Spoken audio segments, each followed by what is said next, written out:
Las nieves del Kilimanjaro. Ernest Hemingway.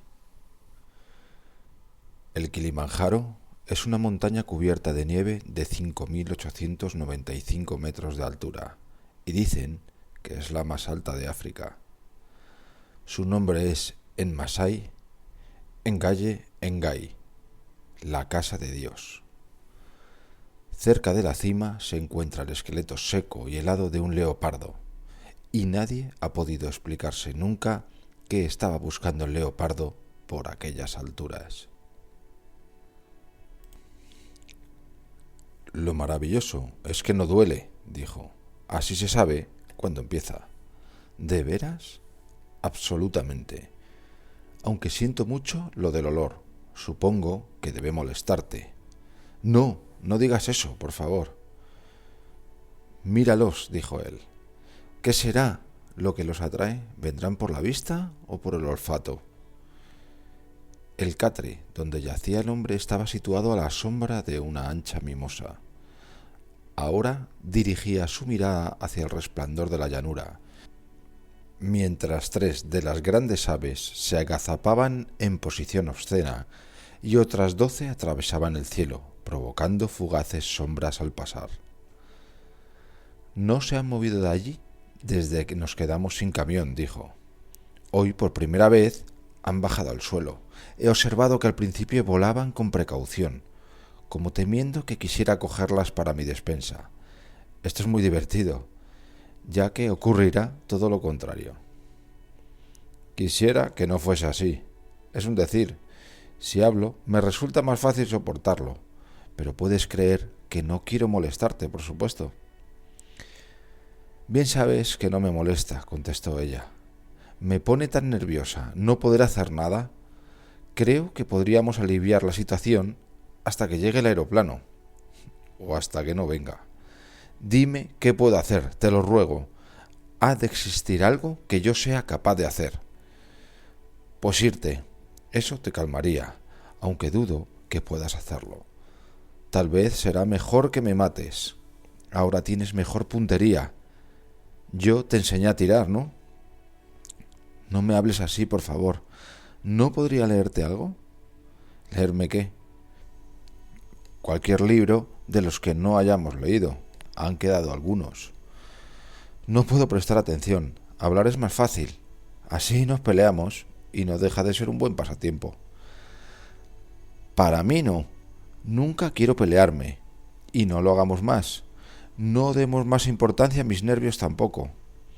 Quizá vuelvan hoy mismo con otro camión. Tal vez venga el avión. No quiero moverme, manifestó el hombre. No vale la pena ahora. Lo haría únicamente si supiera que con ello te encontrarías más cómoda. Eso es hablar con cobardía. No puedes dejar que un hombre muera lo más tranquilamente posible sin dirigirle epítetos ofensivos. ¿Qué se gana con insultarme? Es que no vas a morir. No seas tonta, ya me estoy muriendo. Mira esos bastardos. Y levantó la vista hacia los enormes y repugnantes pájaros, con las cabezas peladas hundidas entre las abultadas plumas. En aquel instante bajó otro, y después de correr con rapidez, se acercó con lentitud hacia el grupo. Siempre están cerca de los campamentos. ¿No te habías fijado nunca? Además, no puedes morir si no te abandonas. ¿Dónde has leído eso? Maldición, qué estúpida eres. Podrías pensar en otra cosa. Por el amor de Dios, exclamó. Eso es lo que he estado haciendo. Luego se quedó quieto y callado por un rato y miró a través de la cálida luz trémula de la llanura, la zona cubierta de arbustos. Por momentos aparecían gatos salvajes y más lejos divisó un hato de cebras, blanco contra el verdor de la maleza. Era un hermoso campamento, sin duda. Estaba situado debajo de grandes árboles y al pie de una colina. El agua era bastante buena allí y en las cercanías había un manantial casi seco por donde los guacos de las arenas volaban por la mañana. ¿No quieres que lea entonces? preguntó la mujer, que estaba sentada en una silla de lona junto al catre. Se está levantando la brisa. No, gracias. Quizá venga el camión. Al diablo con él. No me importa un comino. A mí sí. A ti también te importan un bledo muchas cosas que para mí tienen valor. No tantas, Harry. ¿Qué te parece si bebemos algo? Creo que te hará daño. Dijeron que debías evitar todo contacto con el alcohol. En todo caso, no te conviene beber. ¡Molo!, gritó él. Sí, buena. Trae whisky con soda. Sí, buena. ¿Por qué bebes? No deberías hacerlo, le reprochó la mujer. Eso es lo que entiendo por abandono. Sé que te hará daño. No. Me sienta bien. Al fin y al cabo, ya ha terminado todo, pensó. Ahora no tendré oportunidad de acabar con eso. Y así concluirán para siempre las discusiones acerca de si la bebida es buena o mala. Desde que le empezó la gangrena en la pierna derecha no había sentido ningún dolor y le desapareció también el miedo, de modo que lo único que sentía era un gran cansancio y la cólera que le provocaban el que esto fuera el fin. Tenía muy poca curiosidad por lo que le ocurriría luego. Durante años lo había obsesionado, sí, pero ahora no representaba esencialmente nada. Lo raro era la facilidad con que se soportaba la situación estando cansado. Ya no escribiría nunca las cosas que había dejado para cuando tuviera la experiencia suficiente para escribirlas, y tampoco vería su fracaso al tratar de hacerlo. Quizá fuesen cosas que uno nunca puede escribir, y por eso las va postergando una y otra vez, pero ahora no podría saberlo en realidad. Quisiera no haber venido a este lugar, dijo la mujer. Lo estaba mirando mientras tenía el vaso en la mano y apretaba los labios. Nunca te hubiera ocurrido nada semejante en París. Siempre dijiste que te gustaba París. Podíamos habernos quedado allí, entonces, o haber ido a otro sitio. Yo hubiera ido a cualquier otra parte. Dije, por supuesto, que iría donde tú quisieras. Pero si tenías ganas de cazar, podíamos ir a Hungría y vivir con más comodidad y seguridad. Tu maldito dinero. No es justo lo que dices. Bien sabes que siempre ha sido tan tuyo como mío. Lo abandoné todo, te seguí por todas partes y he hecho todo lo que se te ha ocurrido que hiciese, pero quisiera no haber pisado nunca estas tierras. Dijiste que te gustaba mucho. Sí, pero cuando tú estabas bien. Ahora lo odio todo y no veo por qué tuvo que sucederte lo de la infección en la pierna. ¿Qué hemos hecho para que nos ocurra? Creo que lo hice fue olvidarme de ponerle yodo enseguida. Entonces no le di importancia, porque nunca había tenido ninguna infección. Y después, cuando empeoró la herida y tuvimos que utilizar esa débil solución fénica por haberse derramado los otros antisépticos, se paralizaron los vasos sanguíneos y comenzó la gangrena. Mirándola, agregó: ¿Qué otra cosa, pues? No me refiero a eso.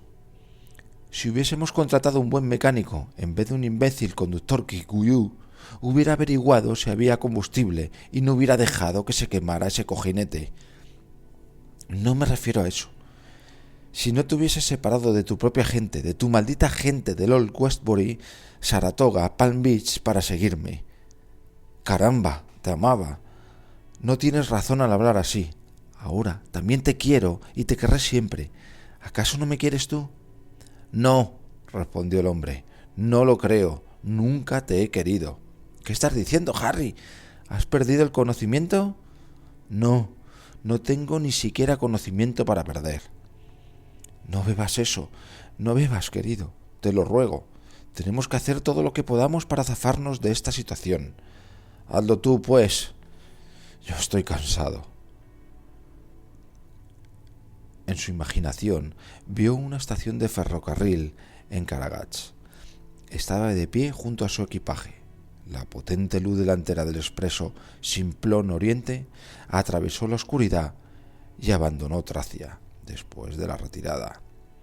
Esta era una de las cosas que había reservado para escribir en otra ocasión, lo mismo que lo ocurrido aquella mañana a la hora del desayuno, cuando miraba por la ventana las montañas cubiertas de nieve de Bulgaria y el secretario de Nansen le preguntó al anciano si era nieve. Este lo miró y le dijo: no, no es nieve, aún no ha llegado el tiempo de las nevadas. Entonces el secretario repitió a las otras muchachas: no, como ven, no es nieve. Y todas decían: no es nieve, estábamos equivocadas. Pero era nieve en realidad, y él las hacía salir de cualquier modo si se efectuaba algún cambio de poblaciones, y ese invierno tuvieron que pasar por la nieve hasta que murieron. Y era nieve también lo que cayó durante toda la semana de Navidad, aquel año en que vivían en la casa del leñador, con el gran horno cuadrado de porcelana que ocupaba la mitad del cuarto, y dormían sobre colchones rellenos de hojas de haya. Fue la época en que llegó el desertor con los pies sangrando de frío para decirle que la policía estaba siguiendo su rastro. Le dieron medias de lana y entretuvieron con la charla a los gendarmes hasta que las pisadas hubieran desaparecido. En Schrund, el día de Navidad, la nieve brillaba tanto que hacía daño a los ojos cuando uno miraba desde la taberna y veía a la gente que volvía de la iglesia. Allí fue donde subieron por la ruta amarillenta como la orina y alisada por los trineos que se extendían a lo largo del río, con las empinadas colinas cubiertas de pinos, mientras llevaban los esquíes al hombro.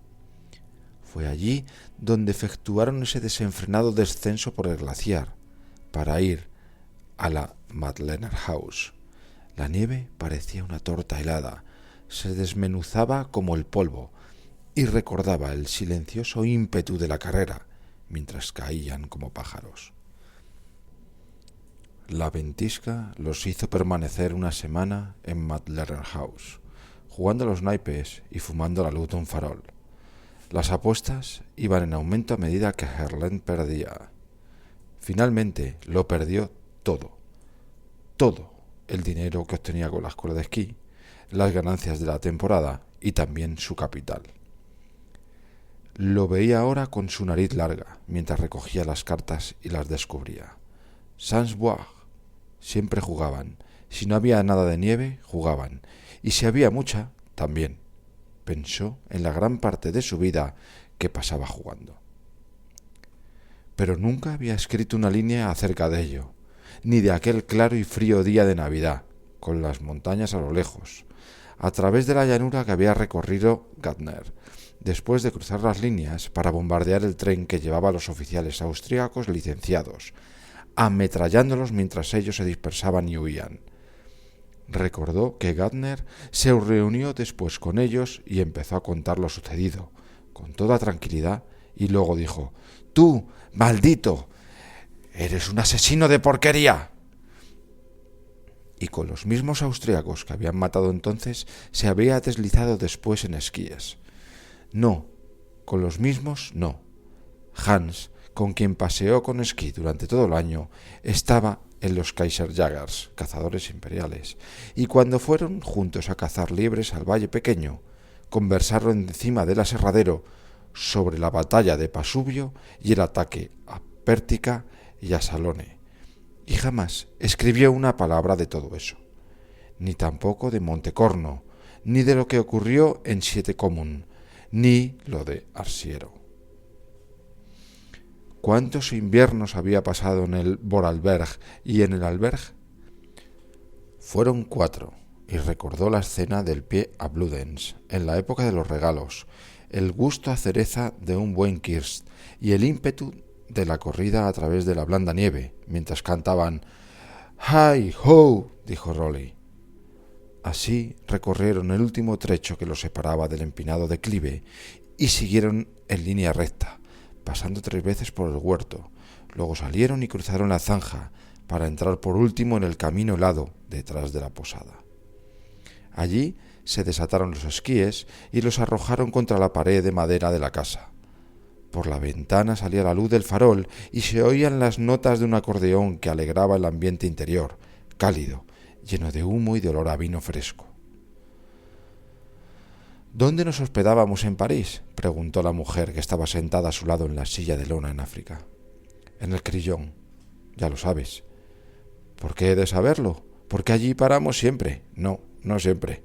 Allí y en el pabellón Henri IV, en Saint-Germain. Decías que te gustaba con locura. Ese cariño es una porquería, dijo Harry, y yo soy el animal que se nutre y engorda con eso. Si tienes que desaparecer, ¿es absolutamente preciso destruir todo lo que dejas atrás? Quiero decir, si tienes que deshacerte de todo, ¿debes matar a tu caballo y a tu esposa y quemar tu silla y tu armadura? Sí, tu podrido dinero era mi armadura, mi corcel y mi armadura. No digas eso. Muy bien, me callaré. No quiero ofenderte. Ya es un poco tarde. De acuerdo, entonces seguiré hiriéndote. Es más divertido, ya que ahora no puedo hacer lo único que realmente me ha gustado hacer contigo. No, eso no es verdad. Te gustaban muchas cosas y yo hacía todo lo que querías. ¡Oh, por el amor de Dios! Deja ya de fanfarronear, ¿quieres? Escucha, dijo. ¿Crees que es divertido hacer esto? No sé, francamente, ¿por qué lo hago? Será para tratar de mantenerte viva, me imagino. Me encontraba muy bien cuando empezábamos a charlar. No tenía intención de llegar a esto, y ahora estoy loco como un zopenco y me porto cruelmente contigo. Pero no me hagas caso, querida. No des ninguna importancia a lo que digo. Te quiero, bien sabes que te quiero.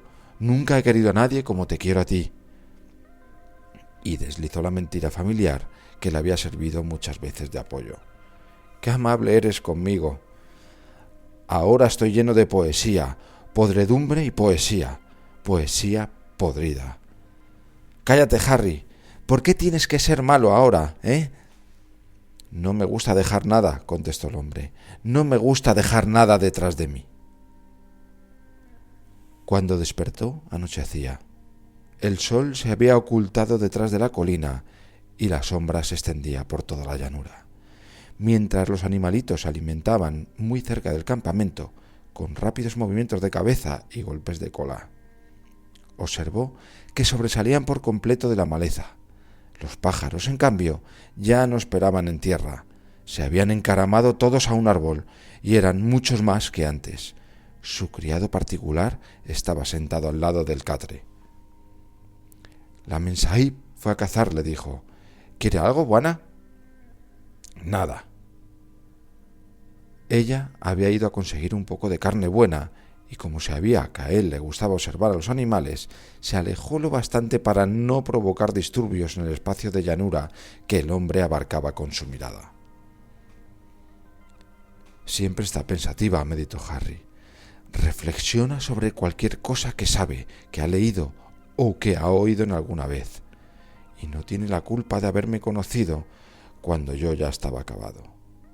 ¿Cómo puede saber una mujer que uno no quiere decir nada con lo que dice y que habla solo por costumbre y para estar cómodo? Desde que empezó a expresar lo contrario de lo que sentía, sus mentiras le procuraron más éxitos con las mujeres que cuando les decía la verdad, sino el hecho de que ya no quedaba ninguna verdad para contar. Estaba acabando de vivir su vida cuando empezó una nueva existencia, con gente distinta y de más dinero en los mejores sitios que conocía y en otros que constituyeron una novedad. Uno deja de pensar y todo es maravilloso. Uno se cuida para que esta vida no lo arruine como le ocurre a la mayoría y adopta la actitud de indiferencia hacia el trabajo que solía hacer cuando ya no es posible hacerlo. Pero, en lo más mínimo de mi espíritu, pensé que podría escribir sobre esa gente, los millonarios, y diría que yo no era de esa clase, sino un simple espía en su país. Pensé en abandonarles y escribir todo eso para que, aunque solo fuera una vez, lo escribiese alguien bien compenetrado con el asunto. Pero luego se dio cuenta de que no podía llevar a cabo tal empresa, pues cada día que pasaba sin escribir, rodeado de comodidades y siendo lo que despreciaba, embotaba su habilidad y reblandecía su voluntad de trabajo, de modo que, finalmente, no hizo absolutamente nada. Y la gente que conocía ahora vivía mucho más tranquila si él no trabajaba. En África había pasado la temporada más feliz de su vida y entonces se le ocurrió volver para empezar de nuevo. Fue así como se realizó la expedición de caza con el mínimo de comodidad. No pasaban penurias, pero tampoco podían permitirse lujos, y él pensó que podría volver a vivir así, de algún modo que le permitiese eliminar la grasa de su espíritu, igual que los boxeadores que van a trabajar y entrenarse a las montañas para quemar la grasa de su cuerpo. La mujer, por su parte, se había mostrado complacida. Decía que le gustaba todo lo que era atractivo, lo que implicara un cambio de escenario, donde hubiera gente nueva y las cosas fuesen agradables. Y él sintió la ilusión de regresar al trabajo con más fuerza de voluntad que perdiera. Y ahora que se acerca el fin, pensó, ya que estoy seguro de que esto es el fin, no tengo por qué volverme como esas serpientes que se muerden ellas mismas cuando les quiebran el espinazo. Esta mujer no tiene la culpa, después de todo. Si no fuese ella, sería otra. Si he vivido de una mentira, trataré de morir de igual modo. En aquel instante oyó un estampido, más allá de la colina. Tiene muy buena puntería esta buena y rica perra, esta amable guardiana y destructora de mi talento. ¡Tonterías! Yo mismo he destruido mi talento. ¿Acaso tengo que insultar a esta mujer porque me mantiene? He destruido mi talento por no usarlo, por traicionarme a mí mismo y olvidar mis antiguas creencias y mi fe, por beber tanto que he embotado el límite de mis percepciones, por la pereza y la holgazanería, por las ínfulas, el orgullo y los prejuicios, y en fin, por tantas cosas buenas y malas. ¿Qué es esto? ¿Un catálogo de libros viejos? ¿Qué es mi talento en fin de cuentas? Era un talento bueno, pero en vez de usarlo, he comerciado con él. Nunca se reflejó en las obras que hice, sino en este problemático, lo que podría hacer. Por otra parte, he preferido vivir con otra cosa que con un lápiz o una pluma. Es raro, ¿no? Pero cada vez que me he enamorado de una nueva mujer, siempre tenía más dinero que la anterior. Cuando dejé de enamorarme y solo mentía, como por ejemplo con esta mujer, con esta, que tiene más dinero que todas las demás y que tiene todo el dinero que existe, que tuvo marido e hijos y amantes que no la satisfacieron y que me ama tiernamente como hombre, como compañero y con orgullosa posesión, es raro lo que me ocurre, ya que a pesar de que no la amo y estoy mintiendo, sería capaz de darle más por su dinero que cuando amaba de veras. Todos hemos de estar preparados para lo que hacemos. El talento consiste en cómo vive uno la vida. Durante toda mi existencia he regalado vitalidad en una u otra forma. He aquí que cuando mis afectos no están comprometidos, como ocurre ahora, uno vale mucho más para el dinero. He hecho este descubrimiento, pero nunca lo escribiré. No puedo escribir tal cosa, aunque realmente vale la pena. Entonces apareció ella, caminando hacia el campamento a través de la llanura. Usaba pantalones de montar y llevaba su rifle. Detrás venían los dos criados con un animal muerto cada uno. Todavía es una mujer atractiva, pensó Harry, y tiene un hermoso cuerpo. No era bonita, pero a él le gustaba su rostro. Leía una enormidad, era aficionada a cabalgar y a cazar, y sin duda alguna bebía muchísimo. Su marido había muerto cuando ella era una mujer relativamente joven y por un tiempo se dedicó a sus dos hijos, que no la necesitaban y a quienes molestaban sus cuidados, a sus caballos, a sus libros y a las bebidas. Le gustaba leer por la noche, antes de cenar, y mientras tanto bebía whisky escocés y soda. Al acercarse la hora de la cena, ya estaba embriagada y después de otra botella de vino con la comida, se encontraba lo bastante ebria como para dormirse. Esto ocurrió mientras no tuvo amantes. Luego, cuando los tuvo, no bebió tanto. porque no precisaba estar ebria para dormir, pero los amantes la aburrían. Se había casado con un hombre que nunca la fastidiaba y los otros hombres le resultaban extraordinariamente pesados. Después, uno de sus hijos murió en un accidente de aviación. Cuando sucedió aquello no quiso más amantes y como la bebida no le servía ya de anestésico, pensó en empezar una nueva vida. De repente se sintió aterrorizada por su soledad, pero necesitaba a alguien a quien poder corresponder. Empezó del modo más simple. A la mujer le gustaba lo que Harry escribía y envidiaba la vida que llevaba. Pensaba que él realizaba todo lo que se proponía. Los medios a través de los cuales trabaron relación y el modo de enamorarse de este hombre formaban parte de una constante progresión que se desarrollaba mientras ella construía su nueva vida y se desprendía de los residuos de su anterior existencia. Él sabía que ella tenía mucho dinero, muchísimo, y que la maldita era una mujer muy atractiva. Entonces se acostó pronto con ella, mejor que con cualquier otra, porque era más rica, porque era deliciosa y muy sensible, y porque nunca metía bulla.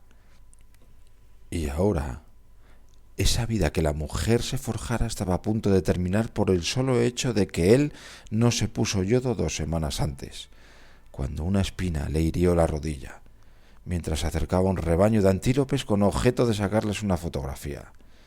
Los animales, con la cabeza erguida, atisbaban y olfateaban sin cesar, y sus orejas estaban tensas como para escuchar el más leve ruido que les haría huir hacia la maleza. Y así fue. Huyeron antes de que él pudiera sacar la fotografía. Y ella ahora estaba aquí. Harry volvió la cabeza para mirarla. «Hola», le dijo. «Cacé un buen carnero», manifestó la mujer. «Te haré un poco de caldo y les diré que preparen puré de papas. ¿Cómo te encuentras?» «Mucho mejor». «Maravilloso. Te aseguro que pensaba encontrarte mejor. Estabas durmiendo cuando me fui». «Dormí muy bien. ¿Anduviste mucho?» «No. Llegué más allá de la colina. Tuve suerte con la puntería». «Te aseguro que tiras de un modo extraordinario». «Es que me gusta. Y África también me gusta. De veras. Si mejorases, esta sería la mejor época de mi vida. No sabes cuánto me gusta salir de caza contigo. Me ha gustado mucho más el país». «A mí también. Querido, no sabes qué maravilloso es encontrarte mejor. No podía soportar lo de antes. No podía verte sufrir. Y no volverás a hablarme otra vez como hoy, ¿verdad? ¿Me lo prometes?» «No. No recuerdo lo que dije». «No tienes que destrozarme, ¿sabes? No soy nada más que una mujer vieja que te ama y quiere que hagas lo que se te antoje. Ya me han destrozado 2 o 3 veces. No quieres destrozarme de nuevo, ¿verdad? El aeroplano estará aquí mañana». «¿Cómo lo sabes?» «Estoy segura. Se verá obligado a aterrizar. Los criados tienen la leña y el pasto preparados para hacer la hoguera. Hoy fui a darles un vistazo. Hay sitio de sobra para aterrizar y tenemos las hogueras preparadas en los 2 extremos». «¿Y por qué piensas que vendrá mañana?» «Estoy segura de que vendrá. Hoy se ha retrasado. Luego, cuando estemos en la ciudad, te curarán la pierna. No ocurrirán esas cosas horribles que dijiste». «Vayamos a tomar algo. El sol se ha ocultado ya». «¿Crees que no te hará daño?» «Voy a beber». «Beberemos juntos entonces». «Molo, Letty do whisky soda», gritó la mujer. «Sería mejor que te pusieras las botas. Hay muchos mosquitos». «Lo haré después de bañarme». Bebieron mientras las sombras de la noche lo envolvían todo, pero un poco antes de que reinase la oscuridad, y cuando no había luz suficiente como para tirar, una hiena cruzó la llanura y dio la vuelta a la colina. «Esa porquería cruza por allí todas las noches», dijo el hombre. «Ha hecho lo mismo durante 2 semanas. Es la que hace ruido por la noche. No me importa, aunque son unos animales asquerosos». Y mientras bebían juntos, sin que él experimentara ningún dolor, excepto el malestar de estar siempre postrado en la misma posición, y los criados encendían el fuego que proyectaban sus sombras sobre las tiendas, Harry pudo advertir el retorno de la sumisión en esta vida de agradable entrega. Ella era francamente muy buena con él. Por la tarde había sido demasiado cruel e injusto. Era una mujer delicada, maravillosa de verdad, y en aquel preciso instante se le ocurrió pensar que iba a morir. Llegó esta idea con ímpetu, no como un torrente o un huracán, sino como una vaciedad repentinamente repugnante, y lo raro era que la hiena se deslizaba ligeramente por el borde. ¿Qué te pasa, Harry? Nada. Sería mejor que te colocaras al otro lado, a Barlovento. ¿Te cambió la venda Molo? Sí. Ahora llevo la que tiene ácido bórico. ¿Cómo te encuentras? Un poco mareado. Voy a bañarme. Enseguida volveré.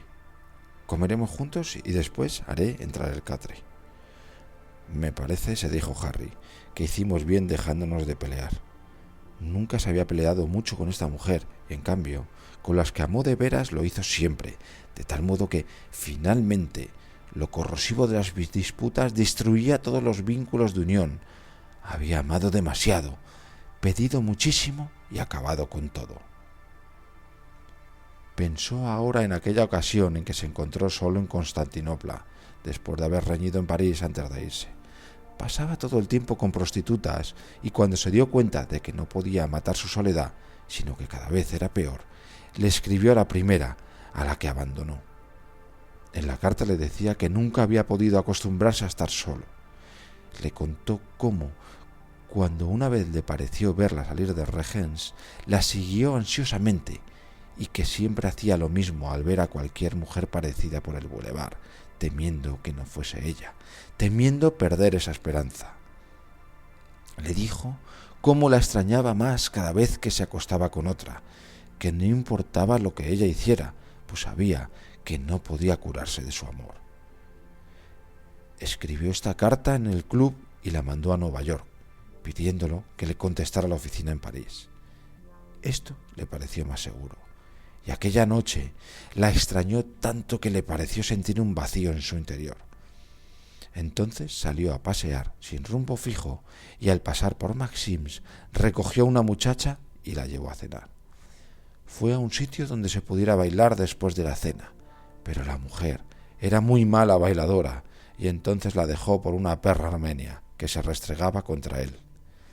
Se la quitó a un artillero británico subalterno después de una disputa. El artillero le pegó en el cuerpo y junto a un ojo.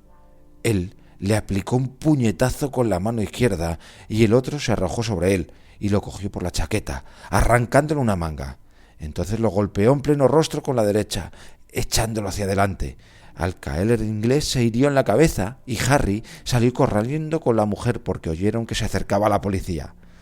Tomaron un taxi y se fueron a Rimley Isa, a lo largo del Bósforo, y después dieron la vuelta. Era una noche más bien fresca y se acostaron enseguida. Ella parecía más bien madura, pero tenía la piel suave y un olor agradable.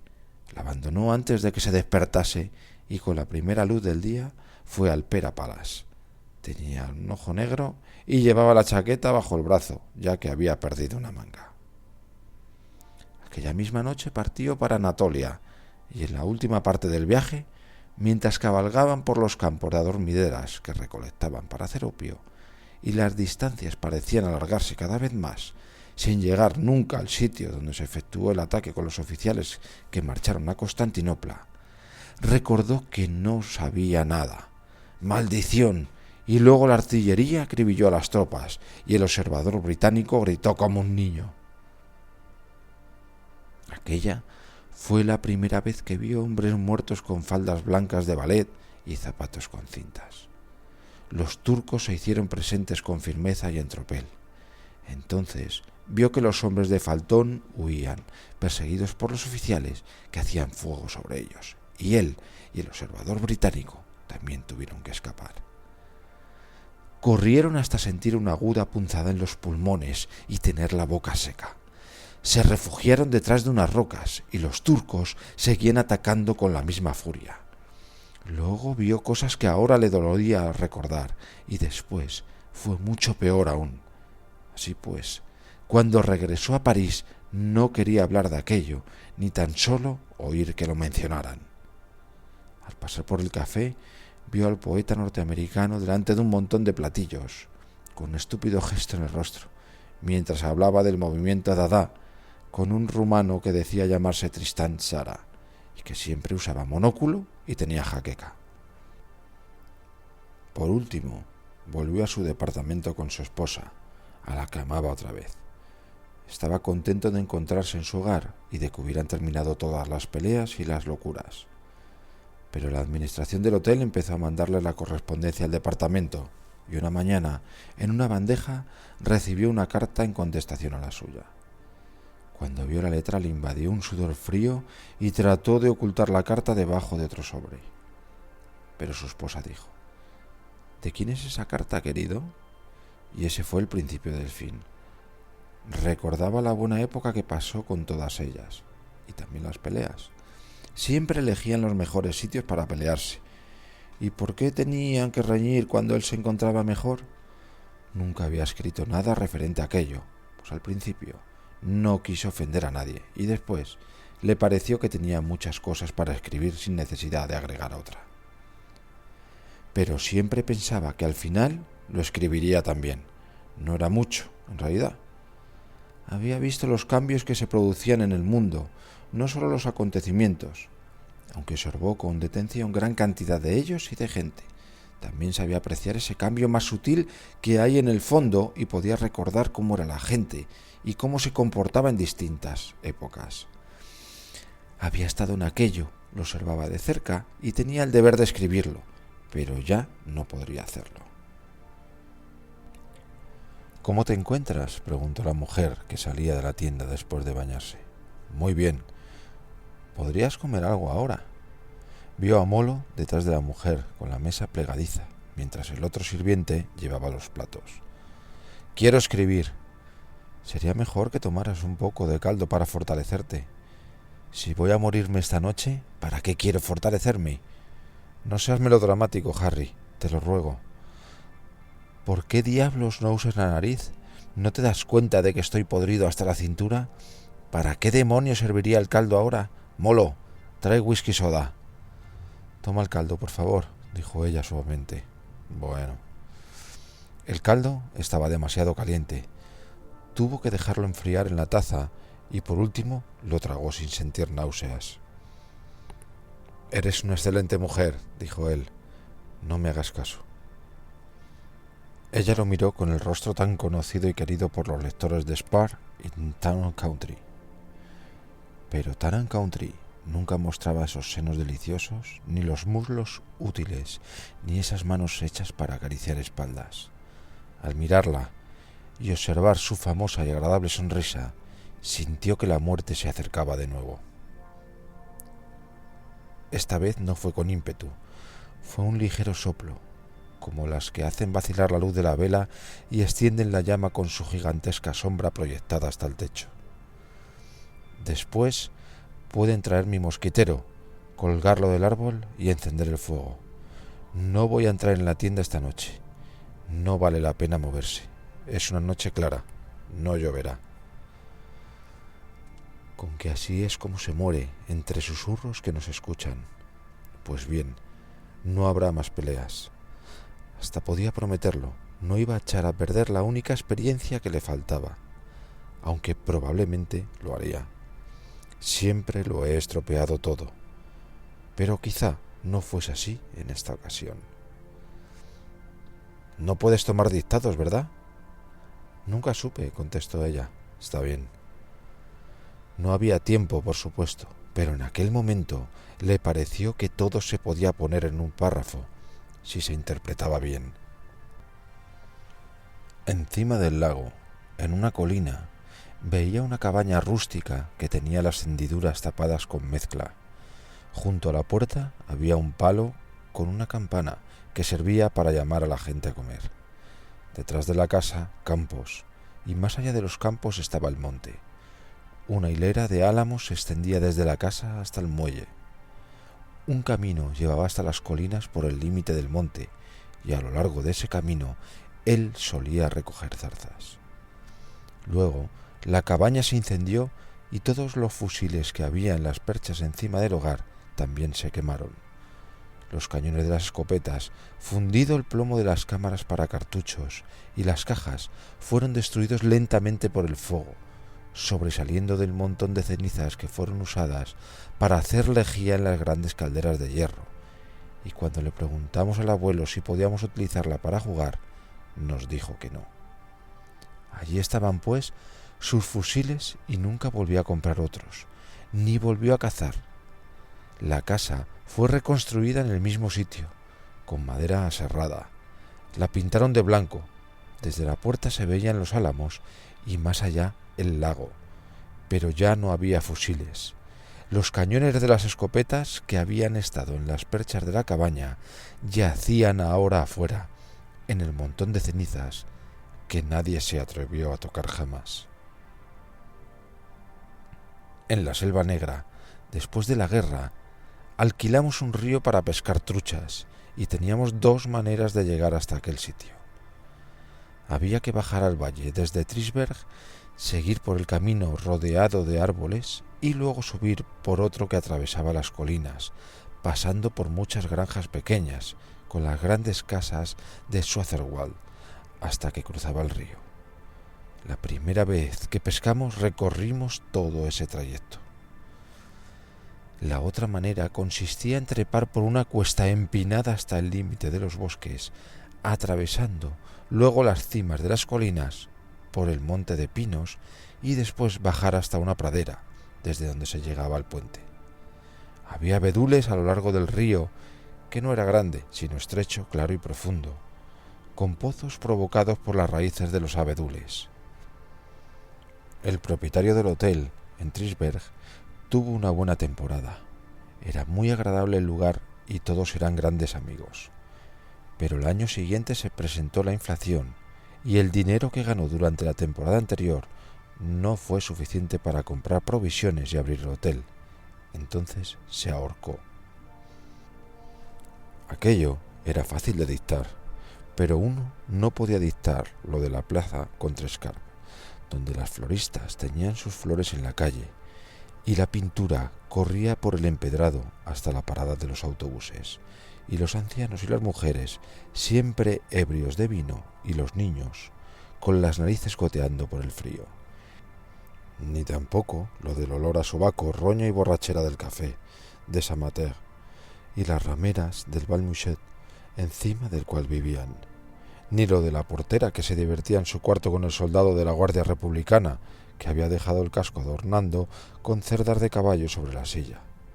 Y la inquilina del otro lado del vestíbulo, cuyo marido era ciclista, y que aquella mañana, en la lechería, sintió una dicha inmensa al abrir el auto y ver la fotografía de la prueba París-Tours, la primera carrera importante que disputaba y en la que se clasificó tercero.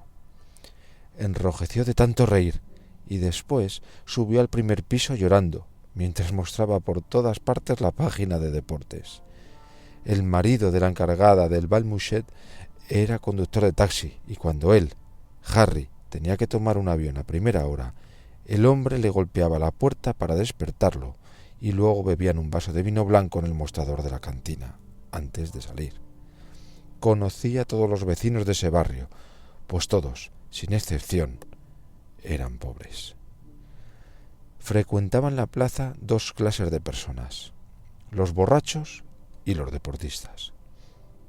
Los borrachos mataban su pobreza de ese modo. Los deportistas iban para hacer ejercicio. Eran descendientes de los comuneros y resultaba fácil describir sus ideas políticas.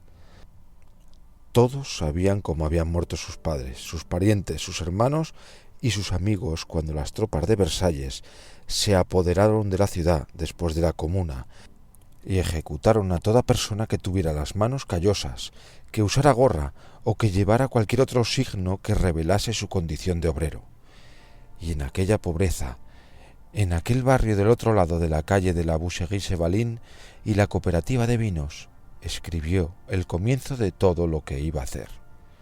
Nunca encontró una parte de París que le gustase tanto como aquella, con sus enormes árboles, las viejas casas de argamasa blanca con la parte baja pintada de pardo, los autobuses verdes que daban vueltas alrededor de la plaza, el color purpúreo de las flores que se extendían por el empedrado, el repentino declive pronunciado de la calle Cardenal Lemoine hasta el río, y del otro lado, la apretada muchedumbre de la calle Mouffetard, la calle que llevaba al Panteón y la otra que él siempre recorría en bicicleta, la única asfaltada de todo el barrio, suave para los neumáticos, con las altas casas y el hotel grande y barato donde había muerto Paul Verlaine.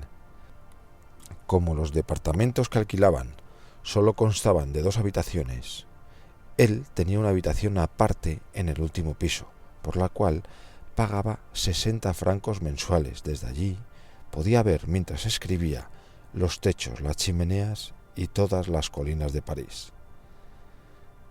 Desde el departamento solo se veían los grandes árboles y la casa del carbonero, donde también se vendía vino, pero de mala calidad, la cabeza de caballo de oro que colgaba frente a la Boucherie Chevalin, en cuya vidriera se exhibían los dorados trozos de res muerte, y la cooperativa pintada de verde, donde compraban el vino bueno y barato. Lo demás eran paredes de argamasa y ventanas de los vecinos que, por la noche, cuando algún borracho se sentaba en el umbral, gimiendo y gruñendo con la típica ivresse francesa que la propaganda hace creer que no existe, abrían las ventanas, dejando oír el murmullo de la conversación. ¿Dónde está el policía? El bribón desaparece siempre que uno lo necesita. Debe de estar acostado en alguna portera. Que venga la gente, hasta que alguien arrojaba un balde de agua desde otra ventana y los gemidos cesaban. ¿Qué es eso? Agua, ahí, eso se llama tener inteligencia, y entonces se cerraban todas las ventanas. Marie, su sirvienta, protestaba contra la jornada de 8 horas, diciendo: mi marido trabaja hasta las 6, solo se emborracha un poquito al salir y no derrocha demasiado. Pero si trabaja nada más que hasta las 5, está borracho todas las noches y una se queda sin dinero para la casa. Es la esposa del obrero la que sufre la reducción del horario. ¿Quieres un poco más de caldo?, le preguntaba a su mujer. No, muchísimas gracias, aunque está muy bueno. Toma un poquito más, ¿no? Prefiero un whisky con soda. No te sentará bien. Ya lo sé, me hace daño. Cole Porter escribió la letra y la música de eso. Te estás volviendo loca por mí. Bien sabes que me gusta que bebas, pero... Oh sí, ya lo sé, solo que me sienta mal. Cuando se vaya, pensó, tendré todo lo que quiera. No todo lo que quiera, sino todo lo que haya. Ay, estaba cansado, demasiado cansado. Iba a dormir un rato. Estaba tranquilo porque la muerte ya se había ido. Tomaba otra calle, probablemente. Iba en bicicleta, acompañada, y marchaba en absoluto silencio por el empedrado. No. Nunca escribió nada sobre París, nada del París que le interesaba, pero... ¿y todo lo demás que tampoco había escrito? Y lo del rancho y el gris plateado de los arbustos de aquella región, el agua rápida y clara de los embalses de riego y el verde oscuro de la alfalfa. El sendero subía hasta las colinas. En el verano, el ganado era tan asustadizo como los ciervos.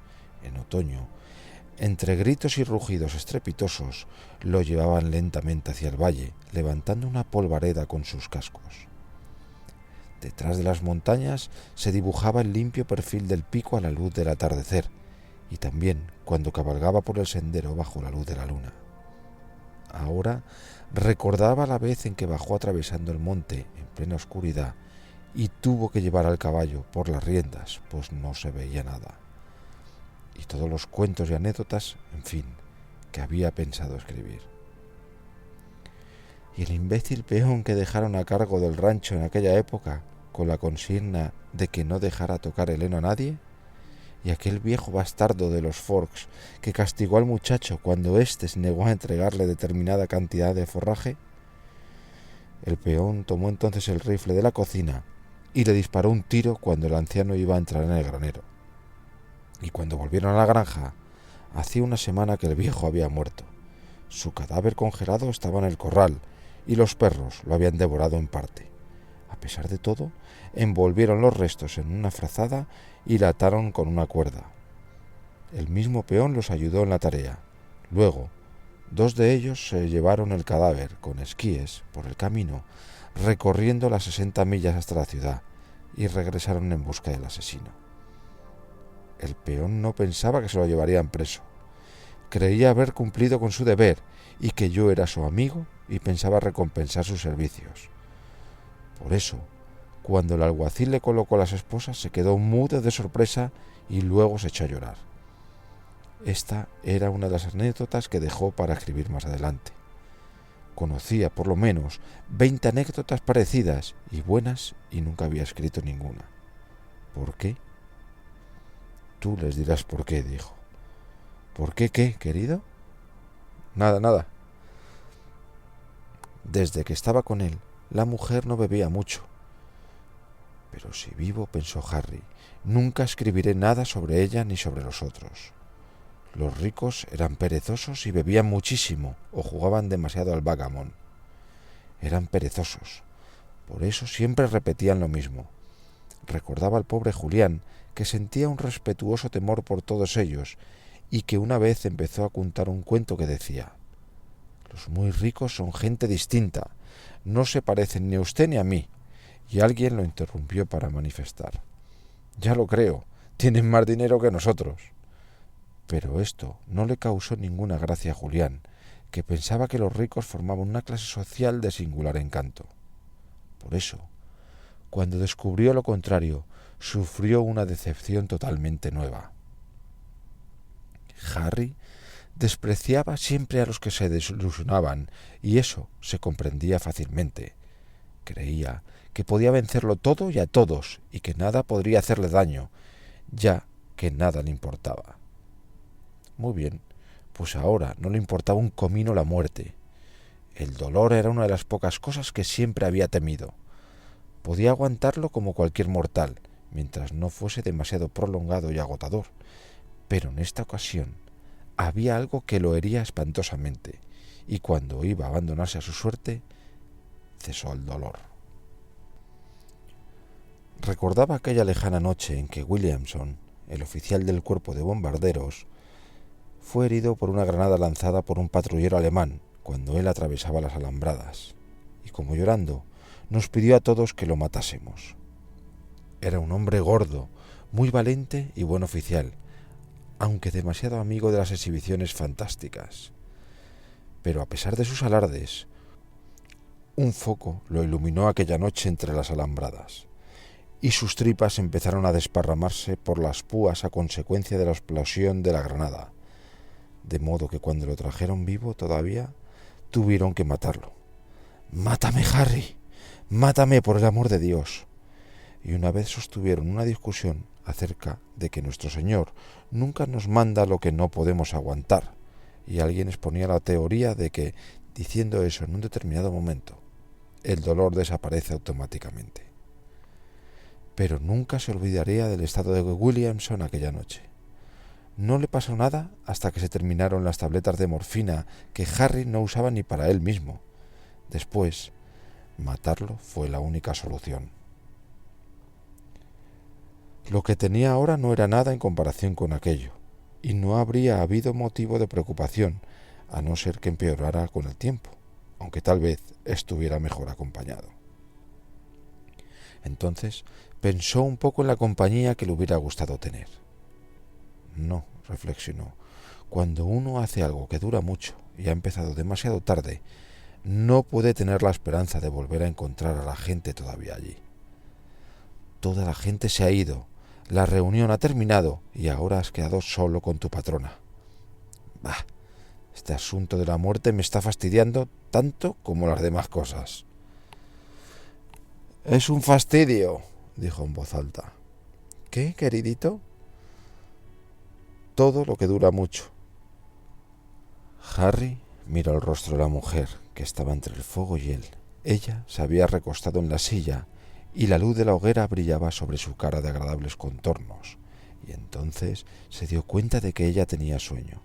Oyó también que la hiena hacía ruido algo más allá del límite del fuego. «He estado escribiendo», dijo él. pero me cansé. ¿Crees que podrás dormir? Casi seguro. ¿Por qué no vas adentro? Me gusta quedarme sentada aquí contigo. ¿Te encuentras mal?, le preguntó a la mujer. No, tengo un poco de sueño. Yo también. En aquel momento sintió que la muerte se acercaba de nuevo. Te aseguro que lo único que no he perdido nunca es la curiosidad, le dijo más tarde. Nunca has perdido nada. Eres el hombre más completo que he conocido. Dios mío, qué poco sabe una mujer. ¿Qué es eso? ¿Tu intuición? Porque en aquel instante la muerte apoyaba la cabeza sobre los pies del catre y su aliento llegaba hasta la nariz de Harry. Nunca creas eso que dicen de la guadaña y la calavera. Del mismo modo podrían ser dos policías en bicicleta, o un pájaro, o un hocico ancho como el de la hiena. Ahora avanzaba sobre él, pero no tenía forma, ocupaba espacio, simplemente. Dile que se marche. No se fue, sino que se acercó aún más. «¿Qué aliento del demonio tienes?», le dijo a la muerte. «Tú, asquerosa bastarda». Se acercó otro poco y él ya no podía hablarle, y cuando la muerte lo advirtió, se aproximó todavía más, mientras Harry trataba de echarla sin hablar. Pero todo su peso estaba sobre su pecho, y mientras se acuclillaba allí y le impedía moverse o hablar, oyó que su mujer decía: «Buana, ya se ha dormido. Levanten el catre y llévenlo a la tienda, pero con cuidado». No podía decirle que la hiciera marcharse, y allí estaba la muerte, sentada sobre su pecho, cada vez más pesada, impidiéndole hasta respirar.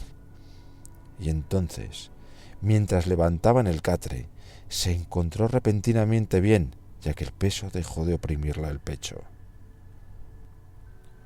Ya era de día, y habían transcurrido varias horas de la mañana cuando oyó el aeroplano. Parecía muy pequeño.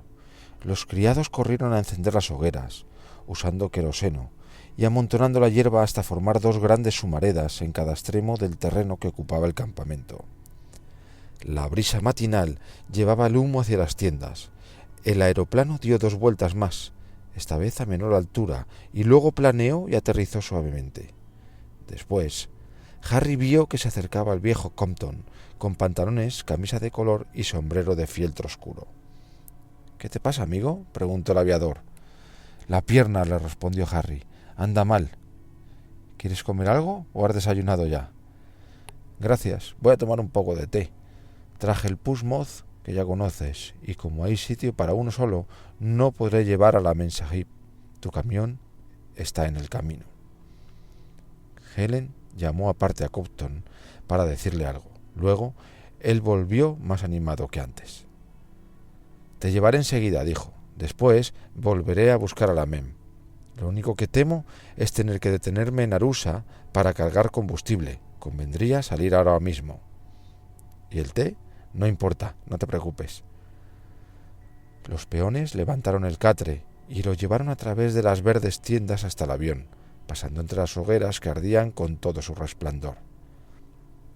La hierba se había consumido por completo y el viento atizaba el fuego hacia el pequeño aparato. Costó mucho trabajo meter a Harry, pero una vez que estuvo adentro, se acostó en el asiento de cuero y ataron su pierna a uno de los brazos del que ocupaban Compton. Saludó con la mano a Helen y a los criados. El motor rugía con su sonido familiar. Después giraron rápidamente, mientras Compy vigilaba y esquivaba los pozos hechos por los jabalíes. Así, a trompicones, atravesaron el terreno entre las fogatas y alzaron el vuelo con el último choque. Harry vio a los otros abajo agitando las manos, y el campamento junto a la colina se veía cada vez más pequeño. La amplia llanura, los bosques y la maleza y los rastros de los animales que llegaban hasta los charcos secos. Y vio también un nuevo manantial que no conocía. Las cebras, ahora con su lomo pequeño, y las bestias con las enormes cabezas reducidas a puntos, parecían subir mientras el avión avanzaba a grandes trancos por la llanura, dispersándose cuando la sombra se proyectaba sobre ellos. Cada vez eran más pequeños, el movimiento no se notaba, y la llanura parecía estar lejos, muy lejos. Ahora era gris amarillenta. Estaban encima de las primeras colinas y las bestias les seguían siempre el rastro. Luego pasaron sobre unas montañas con profundos valles de selvas verdes y declives cubiertos de bambúes, y después, de nuevo, los bosques tupidos y las colinas que se veían casi chatas. Después, otra llanura, caliente ahora, morena y púrpura por el sol. Compi miraba hacia atrás para ver cómo cabalgaba. Enfrente se elevaban otras oscuras montañas. Por último, en vez de dirigirse a Arusa, dieron la vuelta hacia la izquierda. Supuso sin ninguna duda que al piloto le alcanzaba el combustible. Al mirar hacia abajo, vio una nube rosada que se movía sobre el terreno y en el aire algo semejante a las primeras nieves de unas ventiscas que aparecen de improviso. Y entonces supo que eran las langostas que venían del sur. Luego empezaron a subir, parecían dirigirse hacia el este. Después se oscureció todo y se encontraron en medio de una tormenta en la que la lluvia torrencial daba la impresión de estar volando a través de una cascada hasta que salieron de ella. El compi volvió la cabeza sonriendo y señaló algo. Harry miró y todo lo que pudo ver fue la cima cuadrada del Kilimanjaro, ancha como el mundo entero, gigantesca, alta e increíblemente blanca bajo el sol. Entonces supo que era allí a donde iba. En aquel instante, la hiena cambió sus lamentos nocturnos por un sonido raro, casi humano, como un sollozo. La mujer lo oyó y se estremeció de inquietud. No se despertó, sin embargo. En su sueño se veía en la casa de Long Island, la noche antes de la presentación en sociedad de su hija. Por alguna razón estaba allí su padre, que se portó con mucha descortesía. Pero la hiena hizo tanto ruido que ella se despertó y por un momento, llena de temor, no supo dónde estaba. Luego tomó la linterna portátil e iluminó el catre que le habían entrado después de dormirse Harry. Vio el bulto bajo el mosquitero, pero ahora le parecía que él había sacado la pierna, que colgaba a lo largo de la cama con las vendas sueltas. No aguantó más. «¡Molo!», llamó. «¡Molo! ¡Molo!». Y después dijo: «¡Harry! ¡Harry!», y levantando la voz: «¡Harry! ¡Contéstame, te lo ruego! ¡Oh, Harry!». No hubo respuesta, y tampoco lo oyó respirar. Fuera de la tienda, la hiena seguía lanzando el mismo gemido extraño que la despertó, pero los latidos del corazón le impedían oírlo.